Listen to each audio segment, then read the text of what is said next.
النهارده بجرب عربية جديدة لسه ما نزلتش السوق المصري بشكل رسمي، وهي الهافال الH7 الجديدة. خليني اقول لك ان ده الجيل الثاني من الهافال الH7، وهي ما كانش اسمها H7، هي كان اسمها دراجو في بعض الدول العربية. ده الجيل الثاني، وخلي بالك ان هافال تبع جريت وول موتورز، وجريت وول موتورز تعتبر شركة ضخمة لصناعة السيارات في الصين، وتمتلك تحتيها 6 شركات، منها شركات لصناعة السيارات الكهرباء، ومنهم هافال، ومنهم بعض الشركات للعربيات البيك اب وعربيات النقل.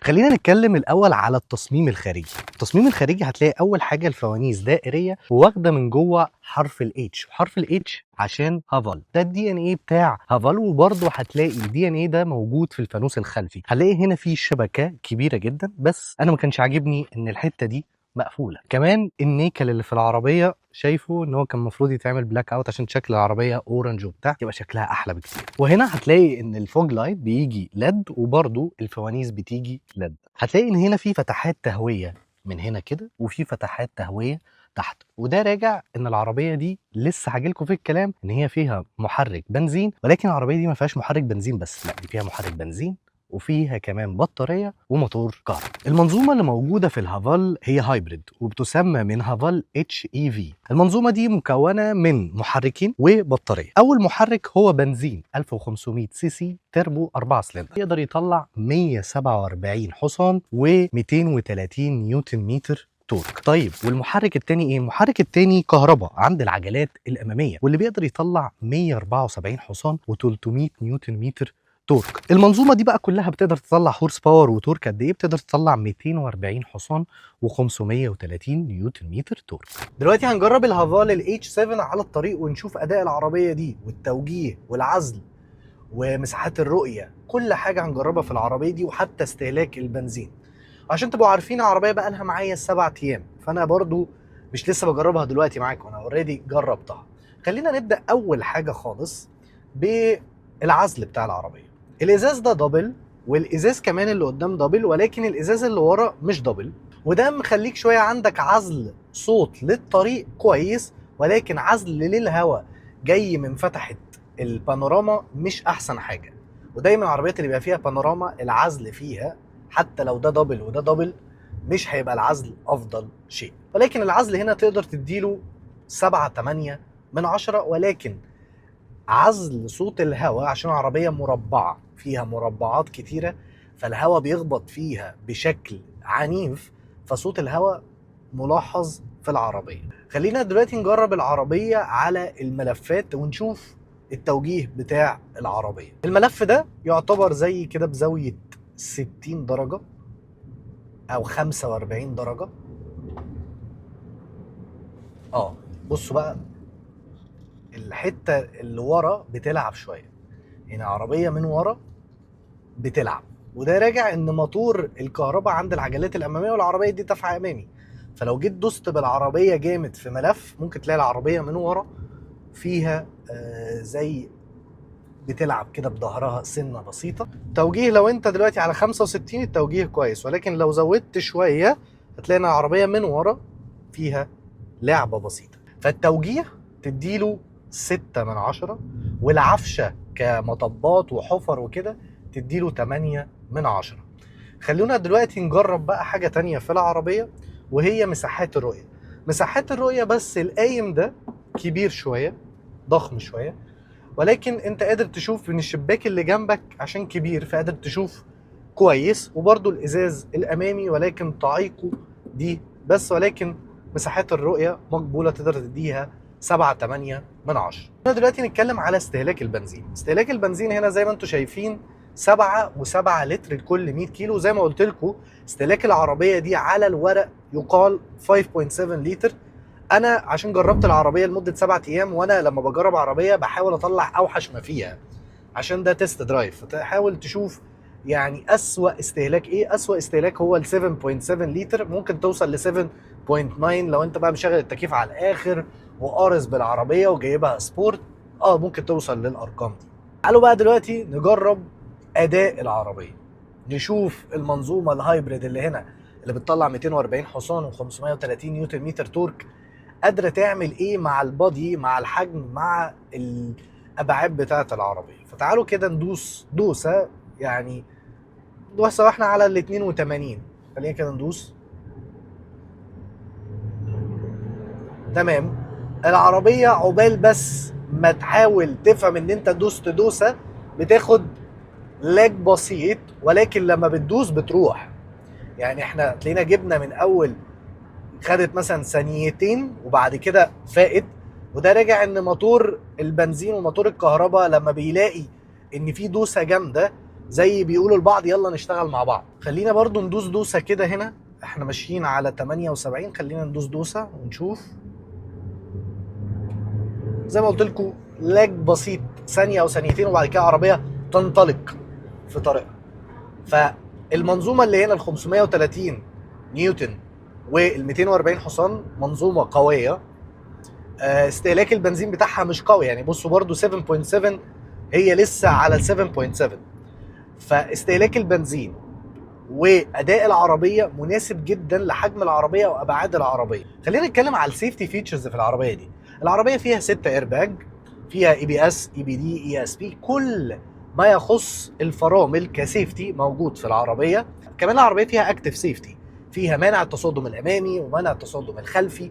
وكمان العربيه فيها لين كيب اسيست اللي هو ان انت بتحافظ على الحاره المروريه بتاعتك. وكمان العربيه فيها ادابتيف كروز كنترول، فيها تاير بريشر مونيتورنج سيستم، مراقبه ضغط العجلات. كمان العربيه فيها سنسور امامي، سنسور خلفي، فيها كاميرات 360. منظومه السيفتي في عربيات هافال قويه جدا، ومن اقوى السيفتي اللي انا شفته في العربيات هي في هافال. كمان الكاميرات بتاعه هافال الريزوليوشن بتاعها حلو جدا. من وجهه نظري ان هافال بعد ما جربت كذا عربيه من المجموعه بتاعتهم، لا هافال بتتميز بسيفتي قويه. كمان العربيه دي فيها التي جي اي الترافيك جام اللي هو بيأسست كمان في الزحمه. التسارع بتاع العربيه دي من 0 ل 100. نجرب كده من 0 ل 100 ونشوف اداء العربيه دي. احنا كده دلوقتي على السبورت، خلينا ندوس دوسه ونشوف.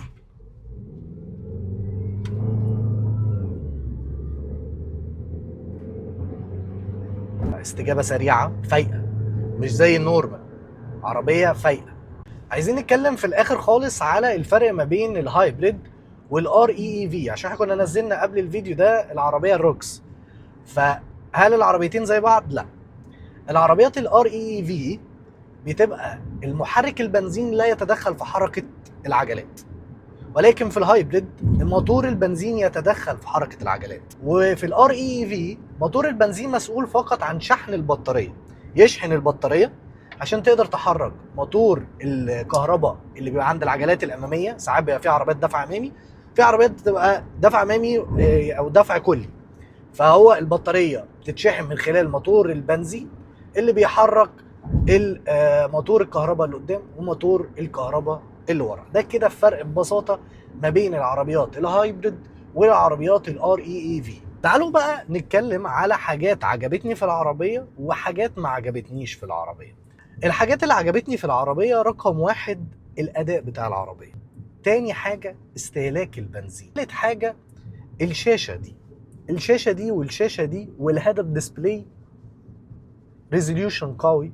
كمان موضوع ان المابس بيبان في الهيد اب ديسبلاي ده عاجبني جدا. الترافيك ساين اللي هو مثلا السبيد ترافيك ساين بيظهر، وده حاجه حلوه جدا. فانا عاجبني الشاشات. رابع حاجه كمان عجباني مساحات التخزين، مساحات التخزين كتيره جدا. خامس حاجه بقى عجباني في العربيه هي المساحه الخلفيه للركاب، في 3 ممكن كبار يقعدوا ورا. عربيه ما فيهاش نفق فتيس، عربيه واسعه جدا ورا.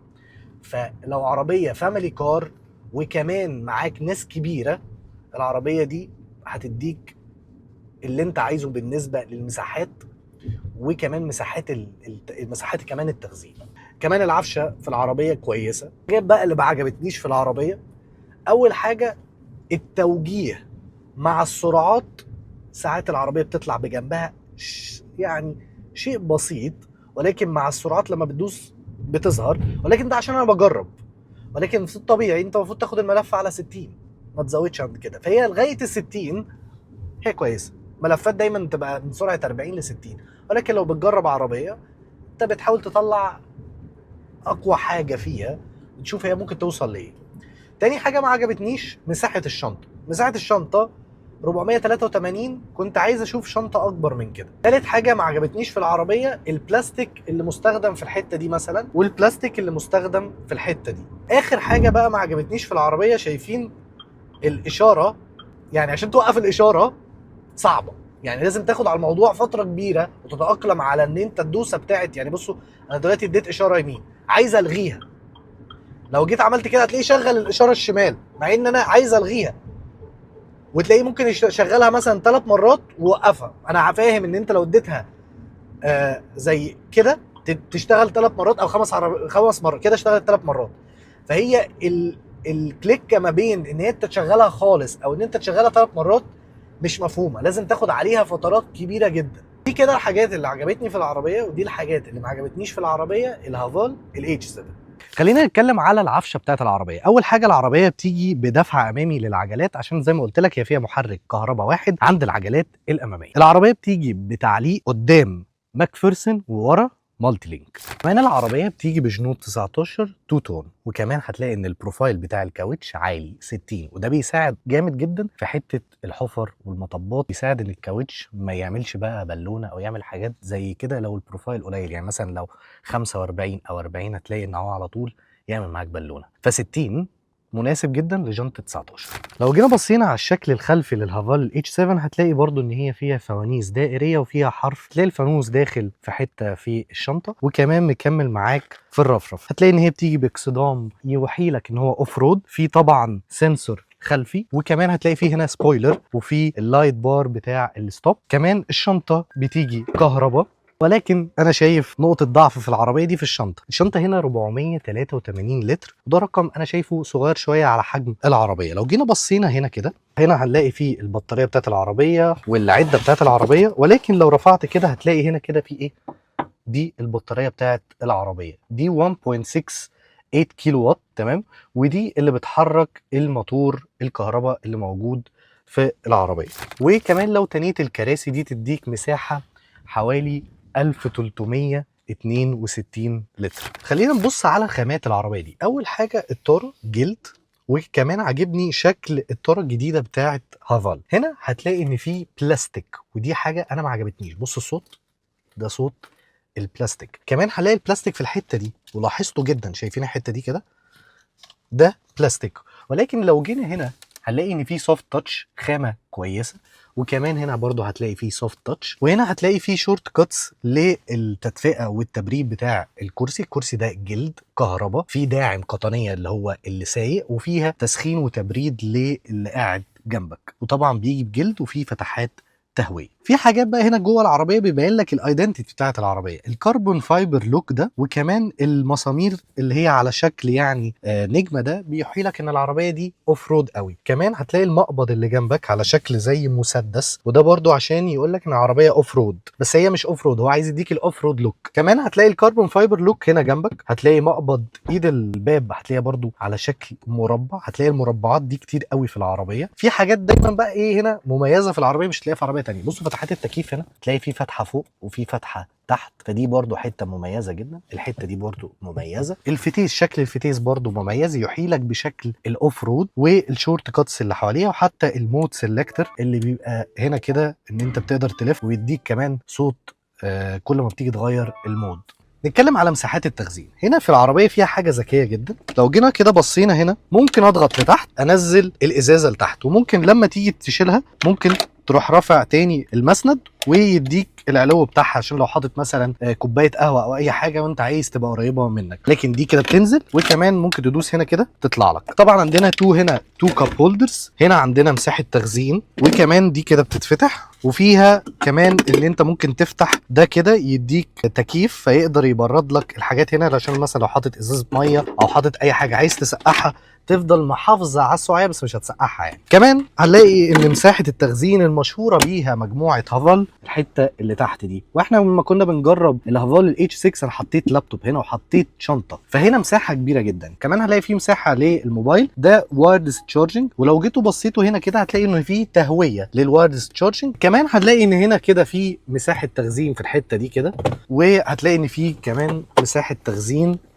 هنا كده فهي مساحات التخزين بيميز الهافال H7 بشكل كبير جدا. خليني اوريكم ان مساحات التخزين في العربيه دي ذكيه جدا وكبيره. يعني بصوا الحته دي كده، دي ممكن تحط فيها ازازه الميه، وممكن كمان تحط ازازه الميه هنا، ولكن لازم هتروح منزله كده، فانا مش شايف ده مش افضل مكان ليها. يعني ممكن تاخد ازازه ميه صغيره بس مش هتاخد ازازه الميه الكبيره. هنا كمان مساحه تخزين هنا، ونفس الكلام هنلاقيه ورا. خلينا نبص كده على العربيه ورا، هنلاقيه برضه حاطط لك، ودي مش موجوده في عربيات كتير، ان هو حاطط لك مكان تخزين للميه ورا، فدي انا شايفها حلوه، وفيها برضه نفس مكان التخزين اللي قدام ومكان التخزين اللي هنا. تعالوا نبص بقى على المساحات الخلفيه والقعده ورا عامله ازاي. الدخول سهل جدا. لو جينا بصينا هنا كده، انا طولي 175. بصوا الليج روم قد ايه، كبيره جدا، ودي ظبط الكرسي بتاعتي اللي انا بسوق بيها، فمسافه كبيره جدا، ومسافه كبيره جدا برضو للهيد روم، ولو حد برضو اطول مني مش هيواجه المشكله دي. كمان هنلاقي هنا طبعا عربيه هايبريد، فما فيهاش فتيس. الدي اتش تي ده مش فتيس، يعني ما فيهوش تروس، فهنا ما فيش نفق فتيس. هنا هتلاقي حاجه لا تذكر،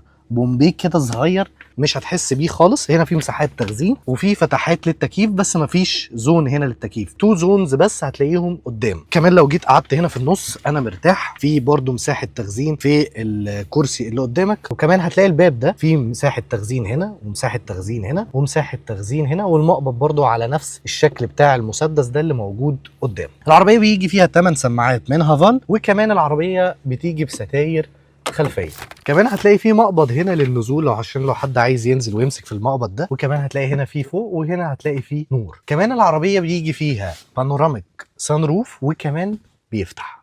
الهافال الاتش 7 الجديده بتخاطب مين او مناسبه لمين؟ لو انت شخص عايز عربيه عائليه كبيره، وكمان في نفس الوقت بتديك اداء قوي، بتتكلم في 240 حصان و530 نيوتن متر تورك، اداء قوي، وكمان استهلاك البنزين انت بتتكلم على الورق 5.7 لتر، بس انا ما شفتهوش، انا شفت 7.7 لتر لكل 100 كيلو، وما زال 7.7 ده رقم مناسب جدا مقارنه بالعربيات اللي بتنافسها في نفس الفئه السعريه اللي احنا لسه ما عرفناش. ولكن لو اتكلمت عن المنافسين اللي نفس الفئه السعريه دي، استهلاك البنزين بتاع العربيه دي مناسب جدا. وزي ما انتم متعودين مني في اخر كل فيديو بقول لكم اشتري العربيه ولا ما اشتريهاش ولا خليها شورت ليست. احنا عشان بنجرب العربيه لسه قبل نزولها رسمي ولسه ما تعلنش عن سعرها، فانا ما اقدرش احدد العربيه دي قيمه مقابل سعر ولا لا. فعشان كده بالتجربه الاوليه ليها مده 7 ايام هخليها شورت ليست لحد ما اشوف سعر العربيه دي